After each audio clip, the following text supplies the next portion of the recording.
रंबा हो रामकृष्णारी मंडळी, मी तुमचा डिजिटल वर्करी डायरेक्ट तुमच्या घरी. आज सकाळी उठलो बघा आणि मम्मीला आहे की नाही बाजारमध्ये काय काम होतं, मग काय मार्केटला घेऊन गेलो. त्याच्यानंतर आलो बघा, मस्तपैकी फ्रेश मध्ये आंघोळ केलो आणि कॉलेजचे कपडे घातलो बघा. कॉलेजचे कपडे का म्हटल्यावर आज आमचं एक्झाम होतं. आता एक्झाम 2ला होतं म्हटल्यावर 10ला मस्तपैकी जाऊन दुकान उघडलो बघा आणि दुकानमध्ये आहे की नाही सगळं देवपूजा वगैरे करून मस्तपैकी बसलो. एक्झाम 2 वाजता आहे आणि आता वाजल्यात 1.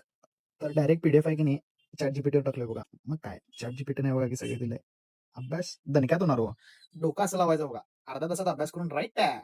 माझं वाचून तर झालेलं बघा. 15-20 मिनिटांनंतर सगळे मित्र आलेले. त्याच्यानंतर आमचं दुकान पण बंद केलो आणि निघालो आम्ही सगळेजण कॉलेजकडे. ह्यो का असं लाजालाय अजून मला माहित नाही बघा. कॉलेजमध्ये आलो, त्याच्यानंतर एक्झाम हॉलकडे गेलो. इकडे आल्यावर टीचरला बघून आमची सगळ्यांची फाटलेली बघा, कारण की कोणाला पण काय बी येत नव्हतं आणि मी पण अर्धा तास अगोदरच अभ्यास केलेलो. आता आमच्या गोंडस आदित्यचं रिॲक्शन बघून तर तुम्हाला कळालंच असणार की आमचा पेपर 1 नंबर गेला. आम्ही लवकर देऊन आलो तर यो बघा की आतमध्ये आराम लिहत बसलेला अजून बी. कॅम्पस मधनं बाहेर जाताना आमचा 8 फीट टॉल बॉय पण दिसला. त्याच्यानंतर यशराज पण दिसला बघा. ह्याच्यामुळेच पास झालो. मी पीडीएफ एनच पाठवलेला. आय बघा की पेपर लिहून आला, एकदम खुश झालेला बघा केवढा आणि मला चिडवत होता. एक्झाम लिहून आल्यावर कॉलेजच्या वेळेस असं लई दिवसांत बसलेलो म्हटल्यावर सगळेजण मजा केलो आणि त्याच्यानंतर मी निघालो घरी बघा. घरी आलो, कपडे वगैरे बदललो आणि आमच्या पप्पाला एक गाणं म्हणा म्हटलो.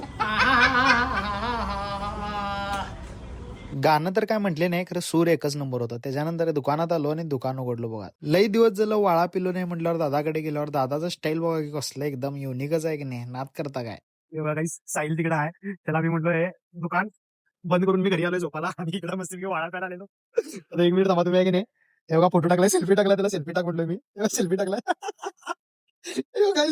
याच्यानंतर साहिलनं काय आमचा फोन पिक केला आणि त्याच्यानंतर किचून घरी गेला बघा. असंच माझ्या आयुष्याचा एक पार्ट राहिला. माझ्या पेजला नक्की फॉलो करा.